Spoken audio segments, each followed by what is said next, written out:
Okay, we're back, and we're talking about the Legends Teleport plugin.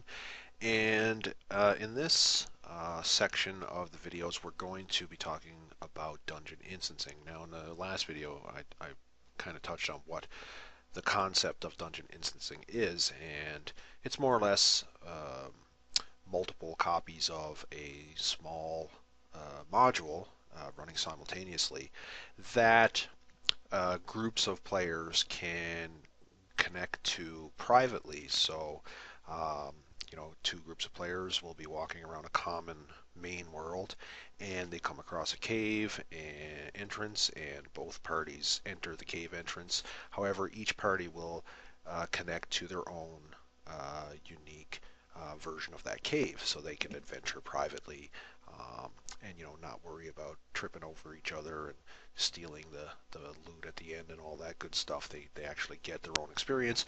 Plus, because it's on a separate server, they can't even communicate with the outside world or to each other. So it kind of gives them that, that sensation of I'm actually down in a dungeon cut off from the main world. I can't just do a shout across a server or send a private message to somebody in another town or anything like that. I'm really, really cut off here in this little, 2 or 3 area little dungeon.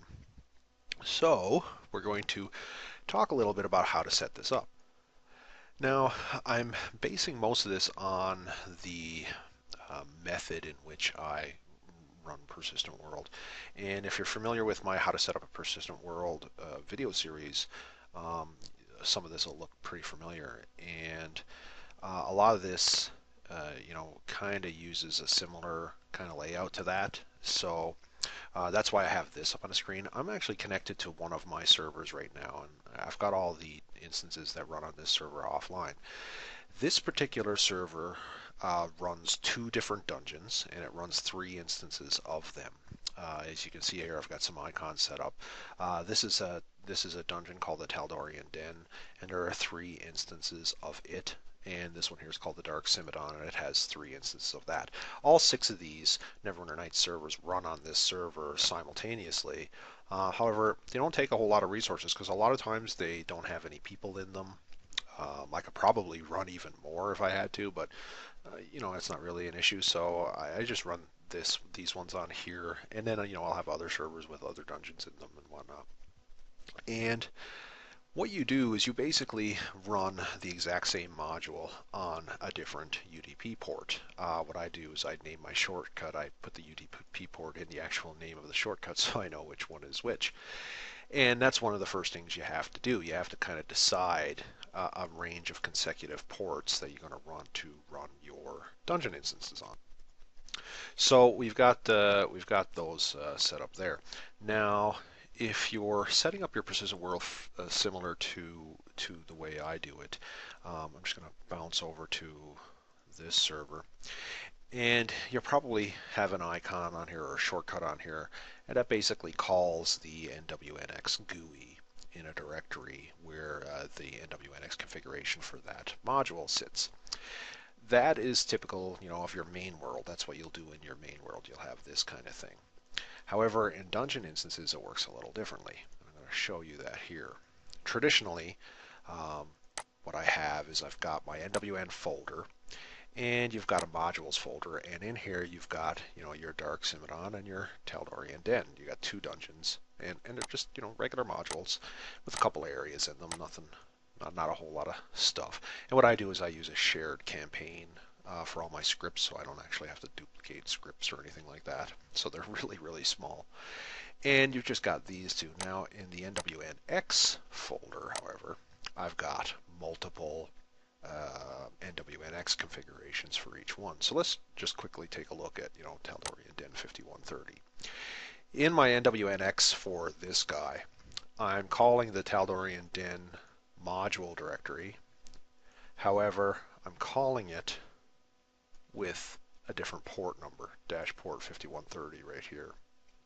And that's important because I need to do that for each dungeon instances that I want to run. If I want to run 1 or 2 or 3, I'll need to make sure that I do that. So if I go back up to, Taldorian Den 5131, and I look at that one, I'll see the exact same module.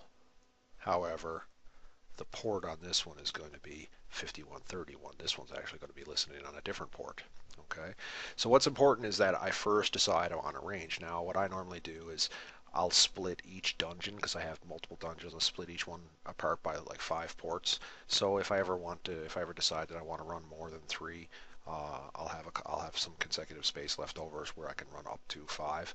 However, that's not really an issue for me. I can really almost get away with 1 or maximum 2 instances. So I only really need to run. Sometimes I only really need to run 2 of these at a time. But that's easy enough. If I need to spin up more, it's really easy. All I got to do is make another copy of the NWNX folder and go into that INI file, change the port, and I'm done. I go and I configure the doorway to tell it how many instances are there, and that's it. It's really, really easy once I've got this kind of infrastructure, once I've got this kind of framework set up. It's relatively easy to add more instances if I should need them. The other cool thing is that if your instances are all full of players and another party comes along and tries to click on a door, they'll actually get notified, say, sorry, all the instances are full, you have to please wait. So that's kind of how you would set up your servers. So again, I'm not going to get into how to share your player vault and how to do all this. If you want to set up an Neverwinter Nights 2 server, take a look at my video series about how to set up a persistent world, and that'll kind of give you your starting ground of how to actually run your server. Now, the other important feature that makes these different, and the big question is, okay, of course, how does the system know which one is which? Because remember, when a Neverwinter Nights 2 server is empty, it has to do some work. It has to fix up the database. It has to let things know. It has to let the plugin know that the server is empty. It has to reset itself. So it has to do a bunch of work. So it has to know which one it is. Now that's kind of difficult when every single instance is an exact copy. There is no flag inside the module to say this is instance 1. Excuse me. And there is no flag in there or any other artifact in there that says this identifies me as a unique instance. They're all identical. Every one of them, they're actually sharing this exact same folder, module folder. So you have to do it a different way. What you do is you actually do something special to your shortcut. So when you go in here, unlike the main world shortcut, this one is a little special. Yes, you're still going to run the NWNX GUI. However, you do run it a little differently. And what I'm going to do here is I'm just going to copy and paste this into a notepad so you can see the whole thing. And we'll just run notepad here. And as you can see, what I'm doing is I'm actually running the Windows command prompt here with some parameters on it. The big one is this one here. This is what makes it unique between each instance. We're actually passing an environment variable with the port number into it.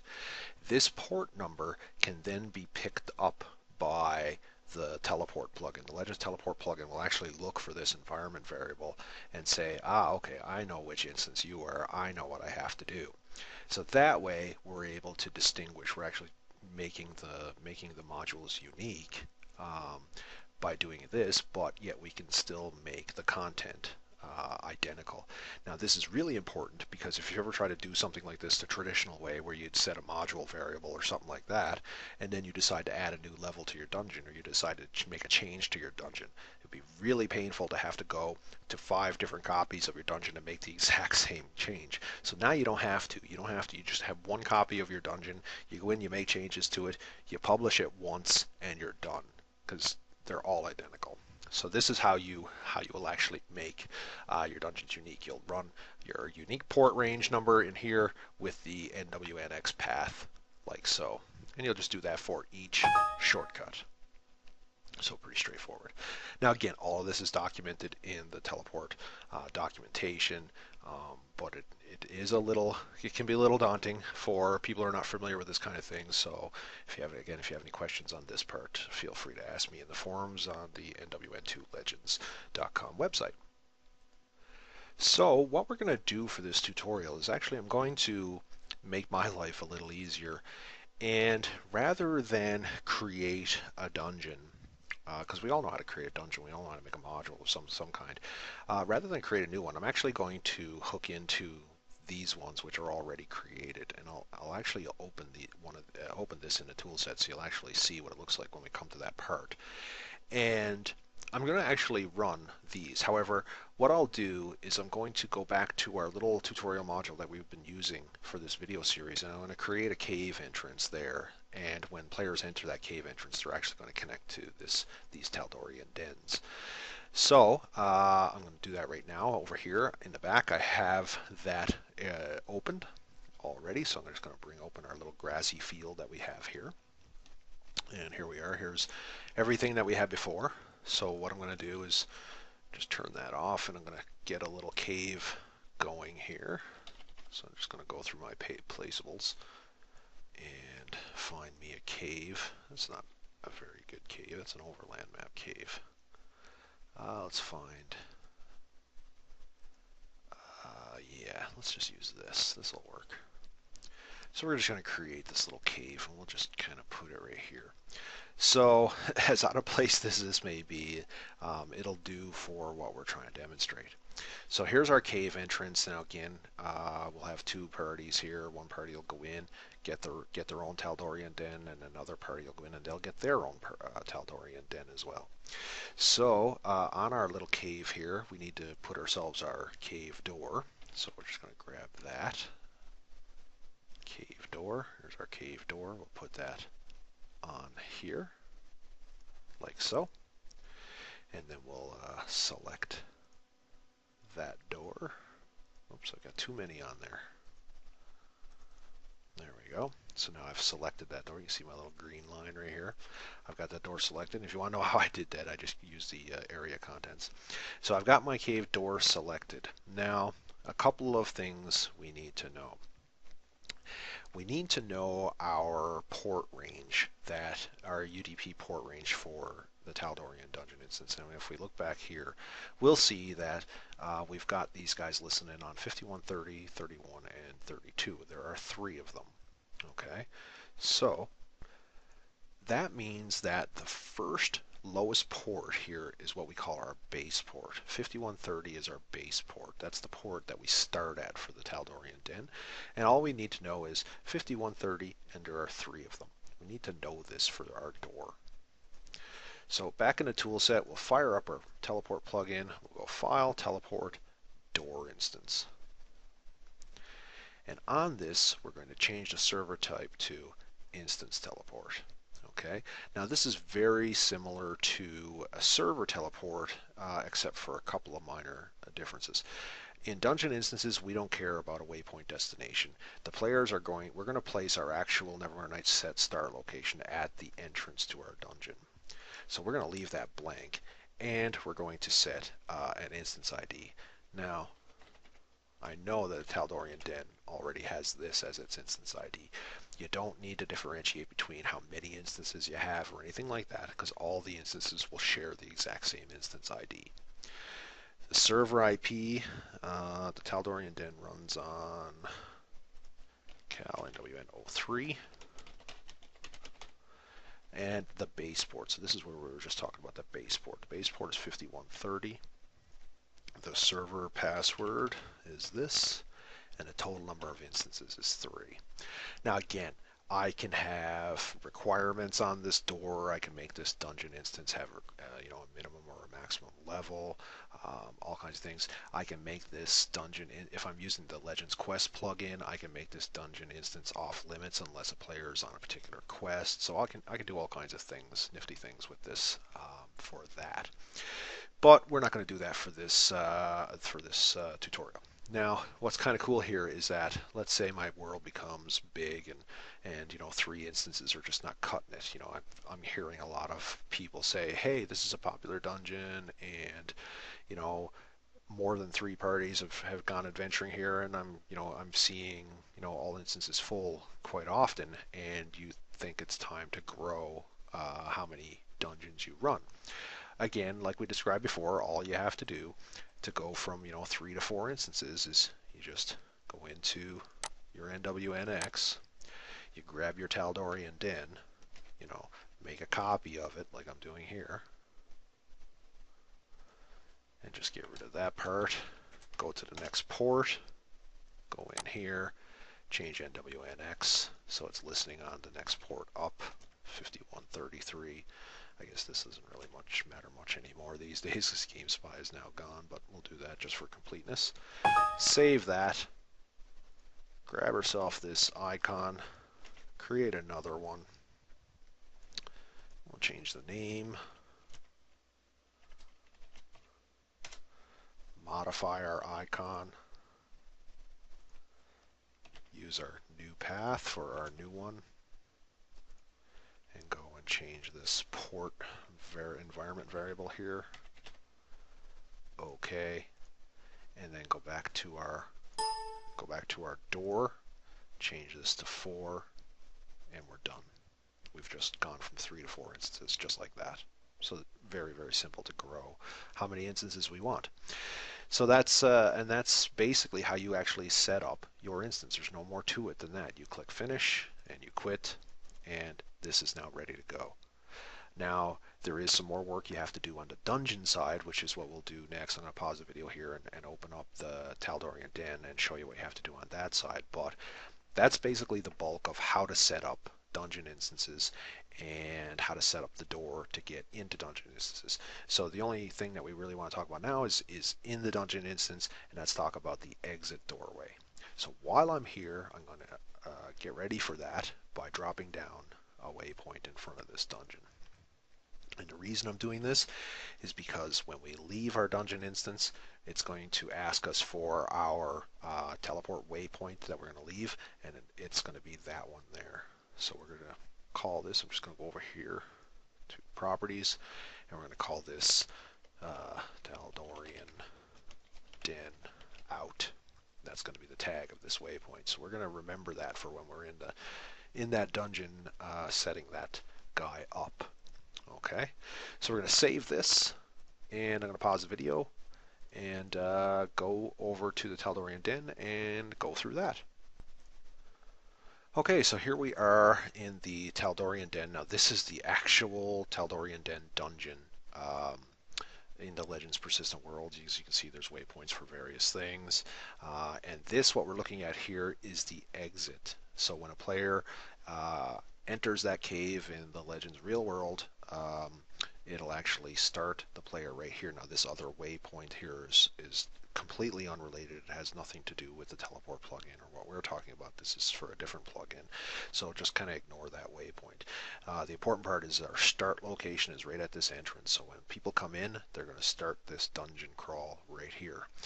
Now, this is just a standard door that I've got here. And what I was saying in some previous videos was I kind of like to let players know when a doorway is a server-to-server transport or a dungeon instance transport. And how I do it is I use this little visual effect here. So this kind of like scrolling cloud here in front of the doorway is a player's indicator. And actually, I have it turned off. You can't hear it, but there is a special sound buzz that I do here as well. So that when players approach this door, they can look at it and say, you know, that's not a normal doorway. There's something odd about that. This is their indicator that, hey, this is actually a dungeon instance doorway. So in the main world side, it has the exact same thing. This is a dungeon instance, and then of course on the way out, this is here as well, just to kind of give them an indication that, hey, you're about to transfer from one server to another. So that's what this scrolling water fog thing here is. So that's kind of my indicator. So I'm going to go ahead and select the door. Sorry about that, I just got interrupted there. So I'm going to select door. Now, a couple of rules about dungeon instances that you really need to know. The first thing that you have to know is that in the master configurator, you do have to set this dungeon instance box to on. Okay, that tells the system that this module is a dungeon instance. You have to do that. If you forget to do that, things are just not going to work right. And if you have problems, that's probably one of the first things you have to check. The next thing that you really have to do in a dungeon instance is in the teleport configuration is to make sure that save player campsites is off. You do not want this on in your dungeon instances. It can cause all kinds of problems. One problem right away is if a player logged into the Legends Persistent World and their campsite was here in the dungeon instance, they could actually arrive in an instance that already has a party in it. So you don't want that kind of thing happening. Because dungeon instances are typically not very, very large, and the teleport plugin will save a player's location just before they enter it. It's not like they're going to lose a lot of ground if they disconnect in the dungeon instance. What'll happen is if they disconnect while they're inside the dungeon instance, and everybody leaves the dungeon instance, the instance resets. However, when the player comes back, they log in. The campsite system of the teleport plugin will actually place them at the entrance outside in the main world of the instance again, so that because that's the last place that their campsite would be. So you got to make sure that this is off in your dungeon instances. So we'll cancel that. And we'll go ahead and select the door and fire up our teleport plugin on it. Now, of course, this one is already configured, so we're not going to need to worry about it, but I will pull it up. And as you can see, right away you're going to notice something kind of interesting. The server type is not actually an instance teleport. This is a server teleport. Now, there's a reason for this. Instance teleporting is only used for entering instances. It's not used for leaving instances.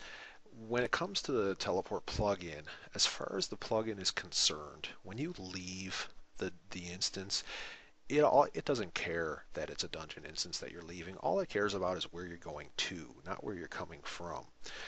And to the teleport plugin, just having a regular server teleport, just like we had in the previous tutorial, is all that you'll need here. So the server teleport is basically the main world, where you go back to your main world. So as you can see here, we're going to have a Taldorian Den exit. Now, of course, we did set this up for our demo to be Taldorian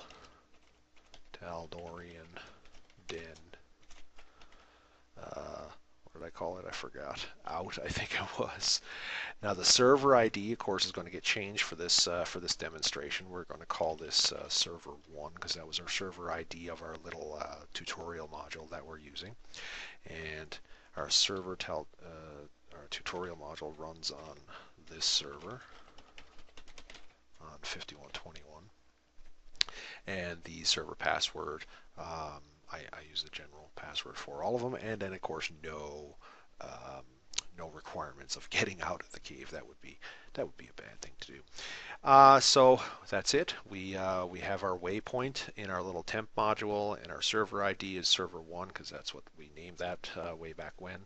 Our server IP or name where our main world lives, and add and finish.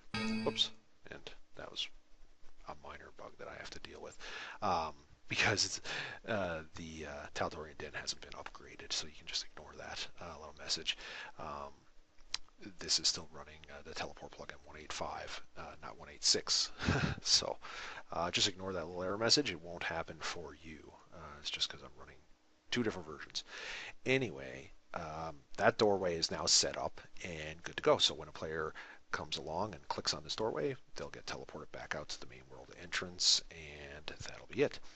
So all we have to do now is save this and publish it to our server and load up our 3 instances, or however many instances we configured on the main world, and give it a whirl. So I'm going to gather up some people to help me demonstrate that, and we'll see you in the next video.